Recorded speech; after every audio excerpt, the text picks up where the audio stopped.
Pitru tareti putra. We are all connected with tra, means pranaya, deliverance. Pitru, matru, duhitru, means putri, putra. Pitru tareti ti putra. One who delivers his parents is called putra, not mutra. What a big obligation is there. It is also that we are obligated to our parents. Obligation. And we try to perform Shraddha ceremony for that. But obligation of what? Bhagavatam says, Guru na sasyat, janani na sasyat, pita na sasyat, yadyapi na mochayat, samupetyam mrityu. Never become a guru. Never become a father or mother. If you are not going to liberate your dependent from this material world. And pranaya means to deliverance. From pum, naka, narak. If you do not want to deliver, then never become even father. It's a mutual obligation. He is responsible to bring us in the material world or say struggle for existence, but that is the God-given duty for becoming Prajapati. That's how Brahma started, and he was ordered by Krishna, and all the living entities now they are coming from Manu and Shatrupha. Alright? That is the Praja. And all the subsequent kings, and they were also Prajapatis. Brahma's children, they have to become Prajapati. We were talking about Kapil Dev and Devahuti. Yeah. They are the ideal example of ideal Grahastha life.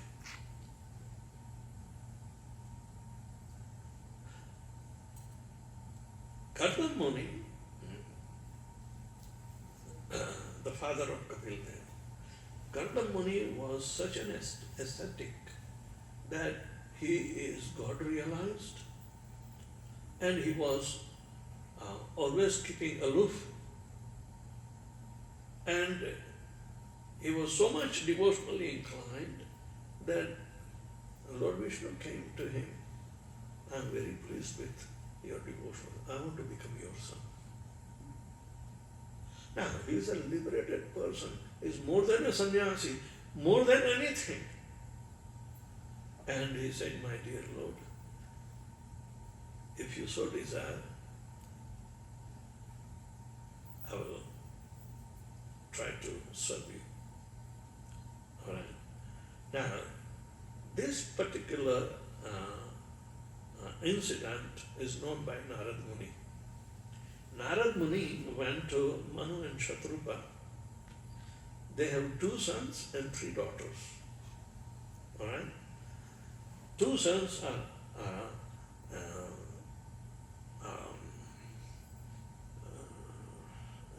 Vichitravirya and Uttanapad. Uttanapad dynasty is coming from Dhruva, was the son of Uttanapad. But 3 daughters, the first one is called Prasuti, Akuti, and Devahuti. 3 daughters. As a reason, because everybody has to become Prajapati to populate the whole. Why population? Because during the devastation, all the living entities, they were in their subtle state without bodies. So Brahma has to offer their respective bodies according to their desire. So 8.4 million species of life. But they were all confined within the 3 modes of material nature in its combination. Varieties. So, when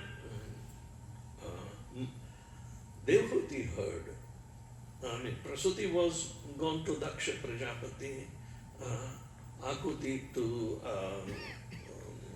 Angira, and they were all Prajapatis. But Devahuti was not married yet. Narad Muni came and told Devahuti, I know you are the most ideal, you know, and you are very intelligent also. And I have come across somebody who is going to be a suitable husband for you.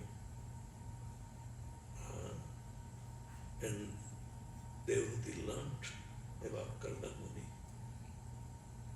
So she had a courage to go to Manu and Shatrupa, the parents, and told, if I have to marry, I will marry only Karna Muni. And Manu Maharaj and Shatrupa understood the desire.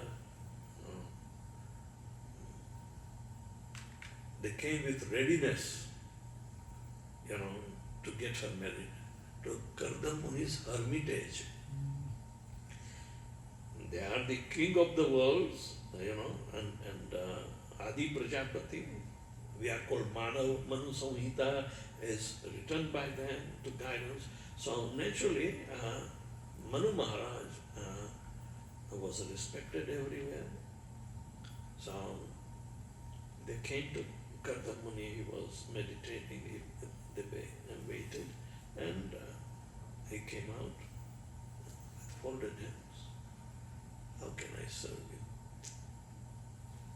Manu Maharaj said, this is the proposal. Alright? So somehow the Karna Muni, he was a renounced person, and all of a sudden to become a grahastha means so much entanglement will be there, but no, he was equipped for how to remain detached also. He was equipped. If a husband gets entangled, understand the household will not be good. Let the wife be entangled. But husband should be liberated. Then and then the balance will be there. So Karna Muni agreed to accept Devahuti as his wife, but he gave one condition. I'm always meditating on the Supreme Lord. I don't want the Lord to escape from my heart anyway. He will never go. I'm secured, but after the children are begotten, then I will again resume my ascetic life. So Manu Maharaj said, yes, okay, no problem. So Devahuti also knew. So they did marriage ceremony and everything was taken care. And so they left, and Devahuti was in the same hermitage. Never complained. And she became absorbed in, from day one to in service of Karna Muni, taking care of his needs, and he was meditating and everything. The time passed away, and it took some time, means some months or at least a year or so, and Karna Muni came out from the trance, and then he saw some very emaciated lady standing in service, and her hair also became like jata, and defaced. And Karna Muni asked, who are you? And when husband is asking, but the Shil and Charitra of Devahuti, so it is so much that she would not answer directly, But when husband is talking in a very only way but trying to know who is she. Then she became ashamed. And in shame she started, with right toe, digging the soil, you know, and looking down. So she did not answer verbally, but so it made the husband think that she's serving me. Oh my God! Oh, she is Devhuti. Oh, I'm sorry, I did not realize how much time I have, and you have not been taken care. That's why this has happened.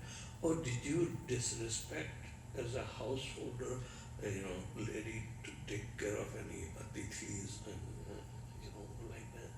Then somebody cursed you? No. He was so becoming, every possibility trying to dig out.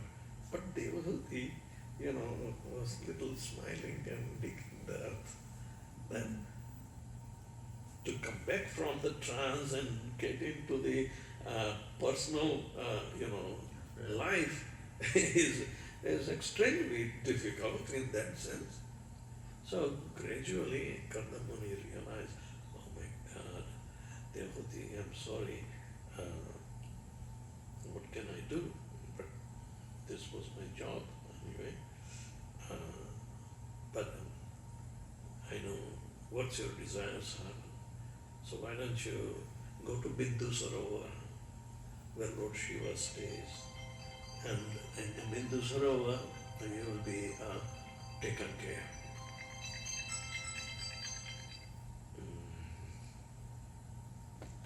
So, Devhuti goes to Bindu Sarovar. Lord Shiva's consorts and everybody there took care of her, and she became as youthful before and came back and stood again, looking down, digging the earth.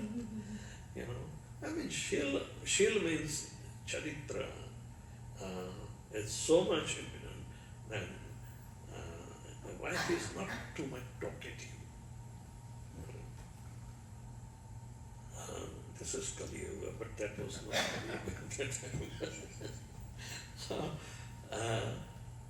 Devhuti, by my mystic power, I have prepared a big island, floating island, with lakes and swans and all the beautiful flowers and trees and your residence like a big palace and everything. Let's go. I will take you to the honeymoon. And Kardamuni, by his yogic power, took her to the entire Brahmand yatra. Showed her everything where the demigods come, to Nandanakanan, Kshir Samudra and everything. I mean, today where do they go for honeymoon?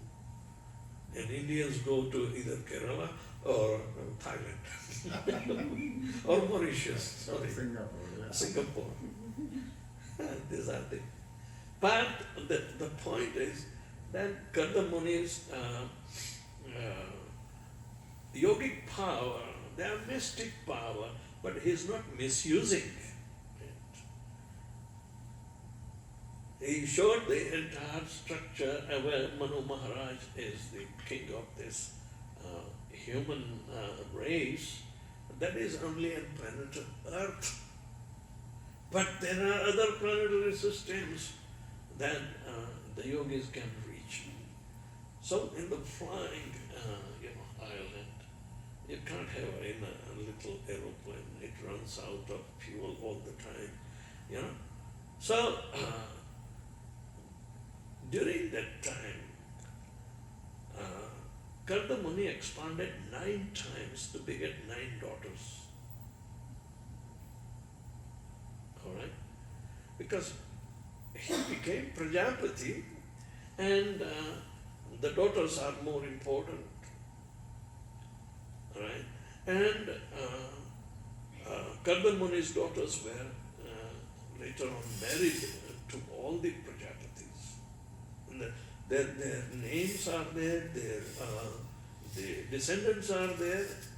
And you will see in Srimad Bhagavatam a whole full of the dynasties with more than 3,000-4,000 names have been delineated. Devotees have tried to make chart of this history. I mean, it's fascinating, but the thing is that when they came back, Kardamuni said, I think my job is over, so I'm anxious to return to, my ascetic life. So, Devati very intelligently told, my dear Lord, you have given me 9 daughters. They will grow up and they will go in their own homes. Who will save me from life of birth and death? I heard the Lord wants to come as your son. Please do this service. And after he is able to take care of me, you go. So Kardamuni said, yeah, I almost forgot, thank you for reminding. And thus Kapil Dev was born. Kapil Dev's instructions on Srimad Bhagavatam and for devotional service are so super excellent that Emperor Prahlad Maharaj's Lord Krishna also gives how to worship him and all other things. All these are carried on by ISKCON. The teachings of Kapil Dev, teachings of Queen Kunti, teachings of Prahlad Maharaj. These are the all devotional principles which have been expanded in conversations of such personalities. There are 12 authorities of the personalities who are speaking in Srimad Bhagavatam. Brahma, Shiva, Narad Muni, Chatushkumar, Kapil Dev, Devhuti Putra Kapil. There is an impostor Kapil. Prabhupada refers to them that he is a Mayavadi, impersonalist. Don't listen to him.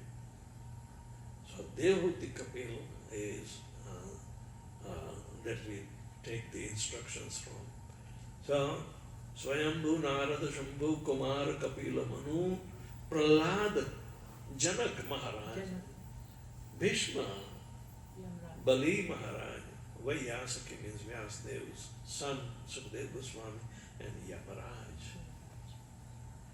These are the 12 authorities on pure devotional service. Even in Kathopanishad, Nachiketa and Yamaraj's conversations and teaching about bhakti. Bhakti is the sum and substance that has been described, and gradually it is bringing about in the light. Otherwise you won't find Bhakti Tattva in 3 modes of material nature of the Vedas subjects. No. Trigunya Vishaya Veda Naistragunya Bhavar. The Vedas are filled with the modes of material nature. They are affecting everything. And how can you dodge when you are trapped in it? Therefore, our salvation becomes so much obscure that day by day we are forgetting even the methodology, and it is not applicable in Kali Yuga. Only there is one important guna of Kali Yuga is there. Okay, Kalau dosha nidhe rajan. It is the ocean of faults, but asti eko mahat guna.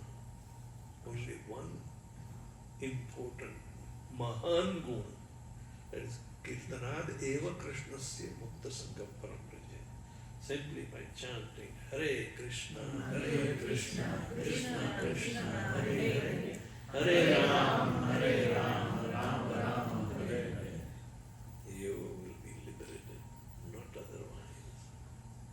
Srila Prabhupada came with the conclusion and every hope that it is not difficult. Those who have some good intelligence left will be able to accept very easily. So make your life successful. In short, chant Hare Krishna and be happy.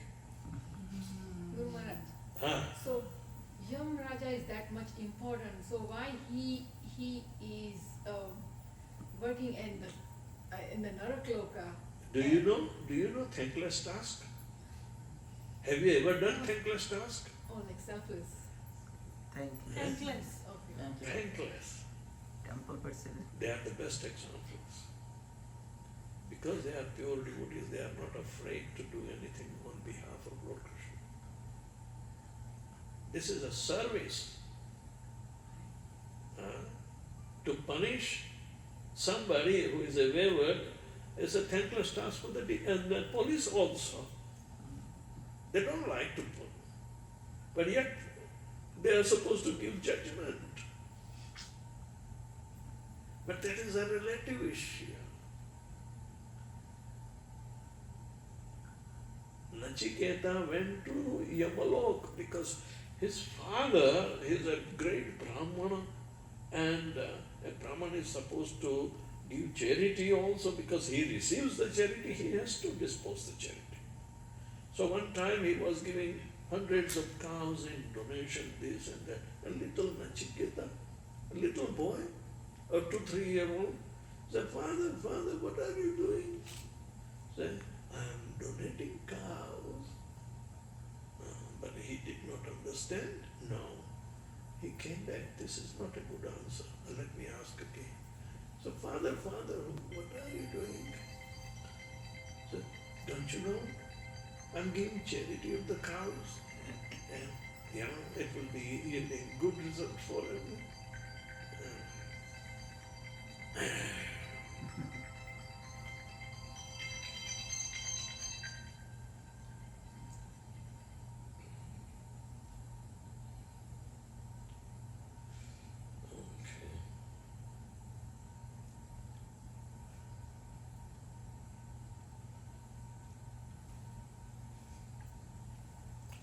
So,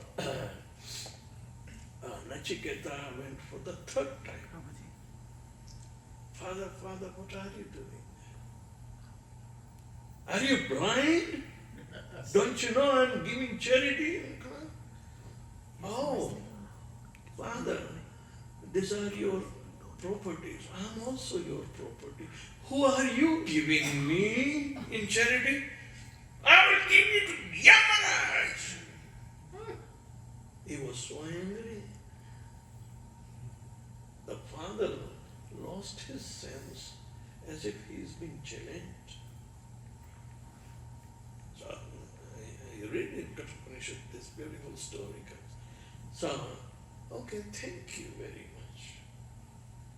And Nachiketa started going to the south. And south Yamaraj is there. So he reaches to the, and Yamadutta said, the little child came. We don't have his name in the list, and little child is not supposed to come here. Because children are innocent. They do not yield karma. Only after 12 years of adolescence they start accumulating karma. So they are generally, even they prematurely die, they are buried rather than they are not cremated in fire. So that soul born. So wait. And even Yamaraj was amused. But why did you come? My father gave you in charity. To you. So here I am. And Yamaraj says, the best charity your father can ever do, to tell you to understand the supreme absolute truth. Okay, let me tell you. Yamaraj is our authority. apparently he is doing this kind of controversial activity, but it has nothing to do. A devotee, even in the form of demon, like Vritrasur, he was cursed by Mother Parvati, but he remained a devotee in the demon's body. Otherwise, how could Prahlad be born in the demon's family?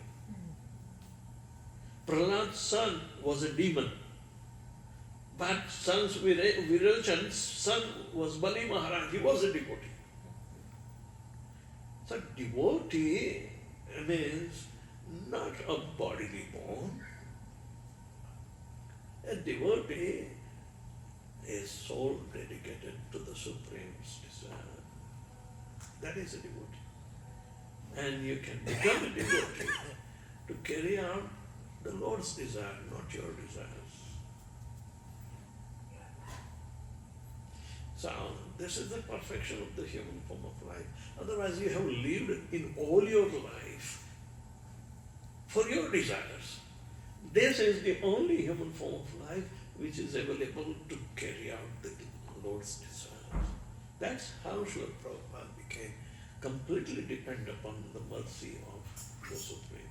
He came with nothing and he left a huge empire.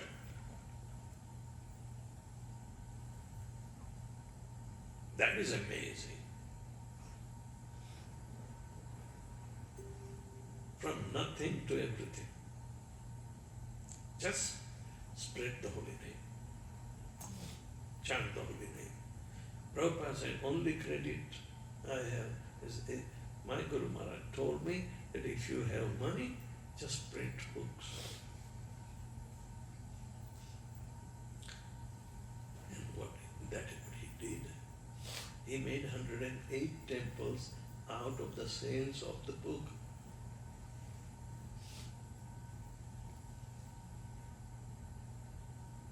108 temples, centers, churches, and so much.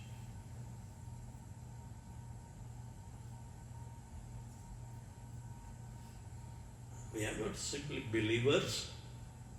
We have to experience the fact of life. It's a rare opportunity to come in contact with Krishna consciousness. We are accepting voluntarily Krishna's consciousness, not our consciousness imposed.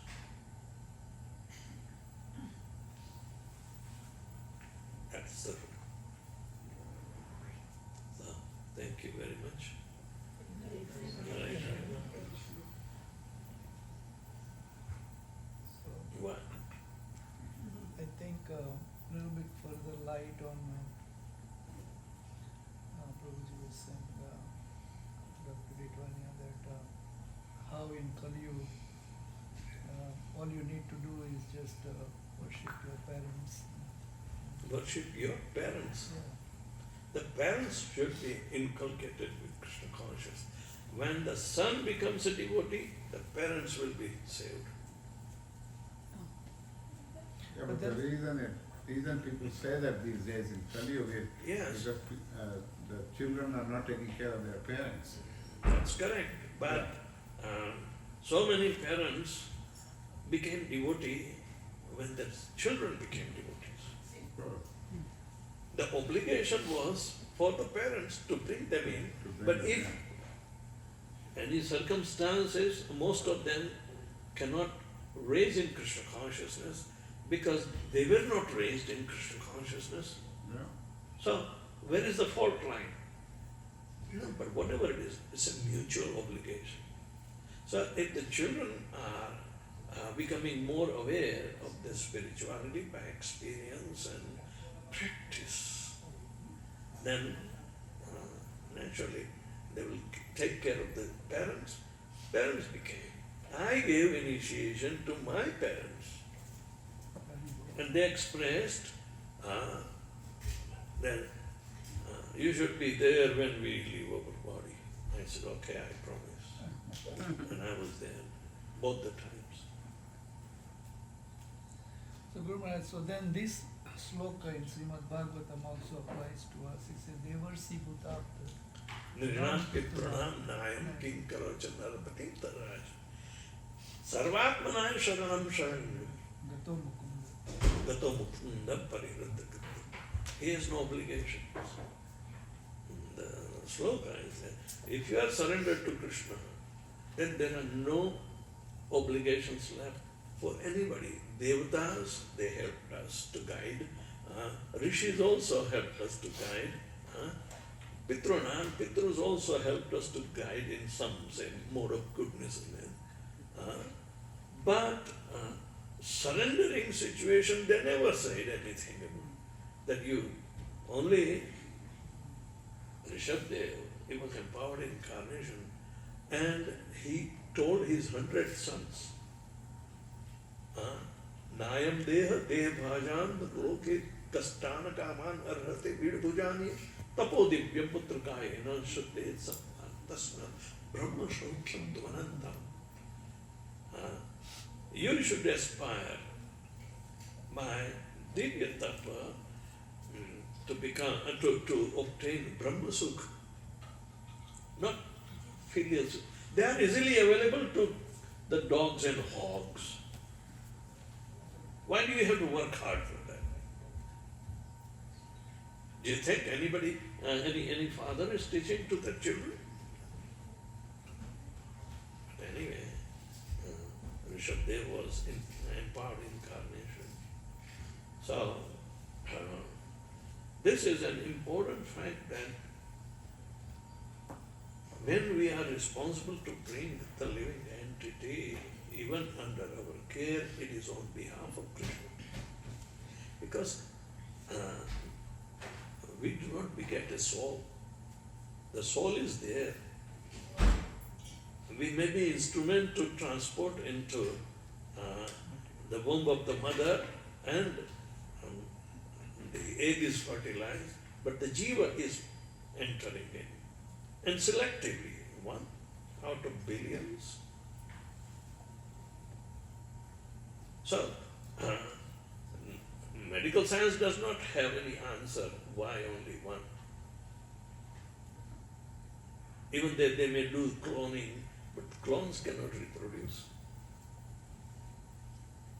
So, every living entity becomes a Puranjan, or a dweller in the city of 9 gates.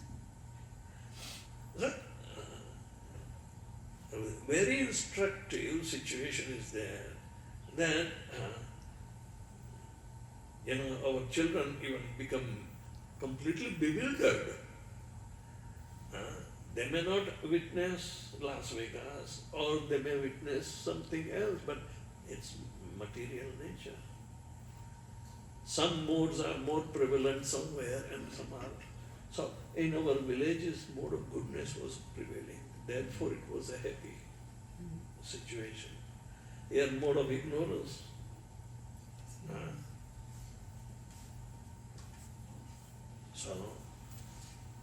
But chanting Hare Krishna can turn every situation upside down and bring it directly in contact with Krishna. So this is the rarest gift. We are not spreading any ism. Bhagavad Gita, Srimad Bhagavatam, Chaitanya Charitamrita, they fulfill our life's mission. You will never regret that you have left something undone. Of course, you should hanker for more and more devotional service, because that is the only energy that you will take along with you. Nothing else is going to come. I learned from your class today, Guru Maharaj, that I did not know, and I'm always wondering this, that why we go to the temple every Sunday, we listen to the Bhagavad Gita by Srila Prabhupada or a Kirtan, but we could not get that knowledge converted into devotional service.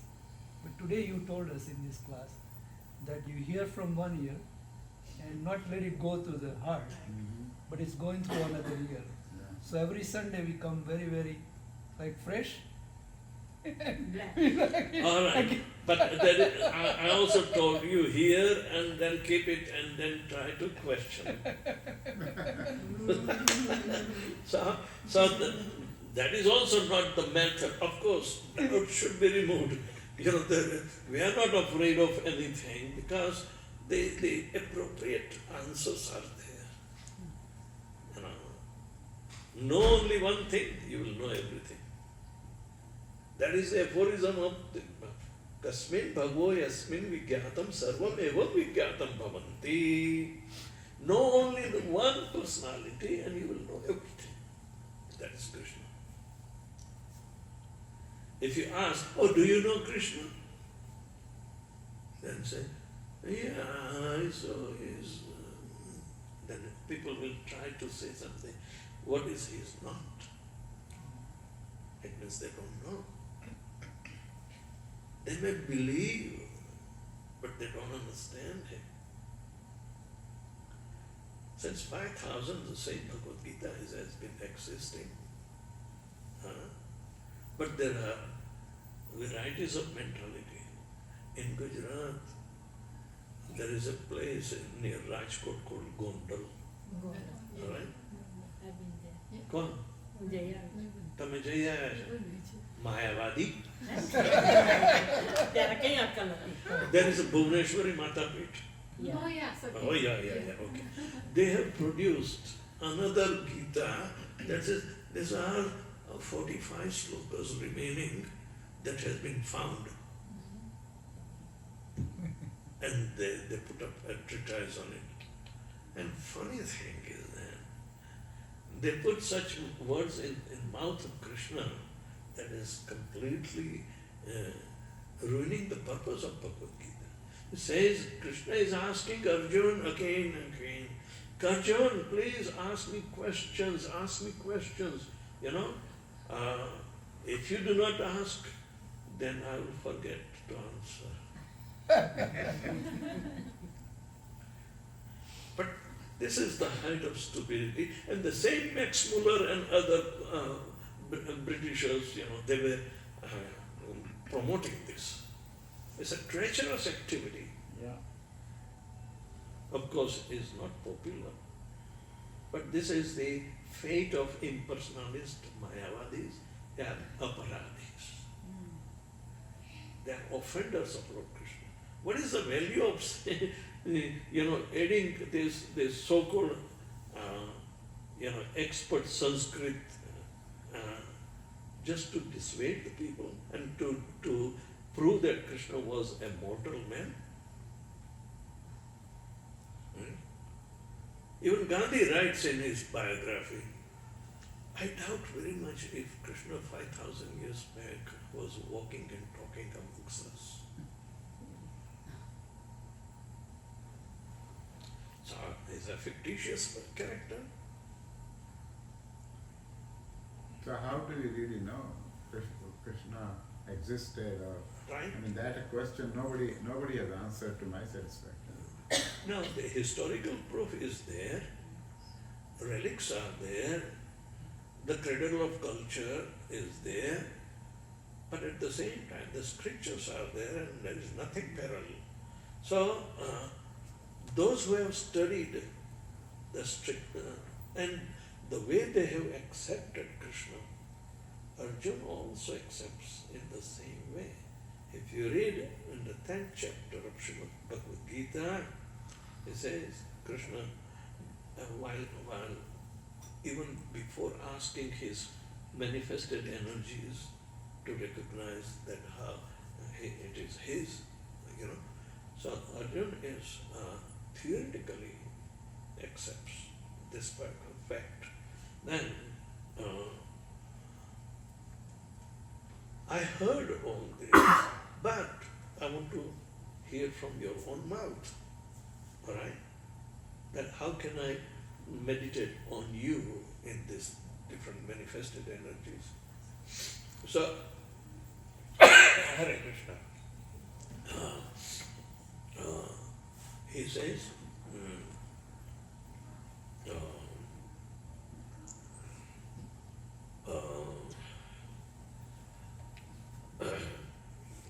what is that verse? 10th chapter. No, Param Brahma, Param Dhama, Pavitram Paramam Bhavan Purusham Shashvatam Divyam Adidevam Ajam Vibham Ahustvam Sarvadevarshi Naradas Tatha Asito Devalo Vyasa Swayam Chaiva Pravishine Sarvametadratam Manye Yanman Vadasi Keshava Nahite Bhagavan Vyaktim Vidur Devana Dhanava. Your personality remains obscure.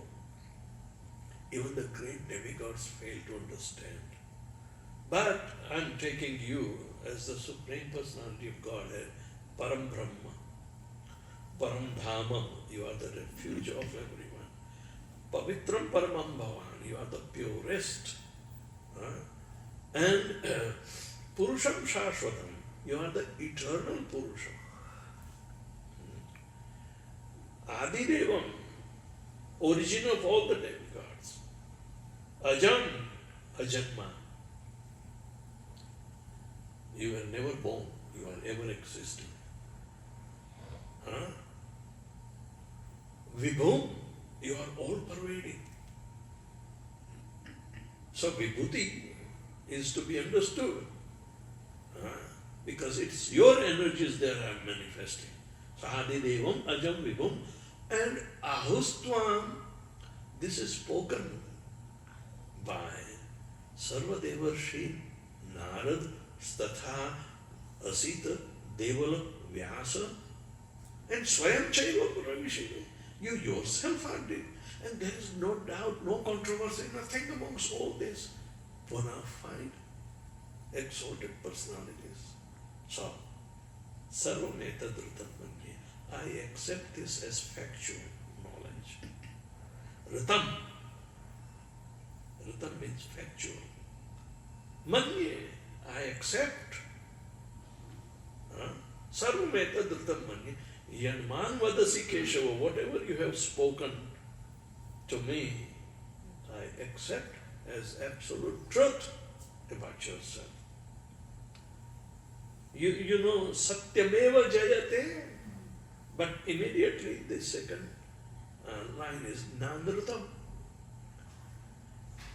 Andrutam means one which is not factual, virtual, it cannot be.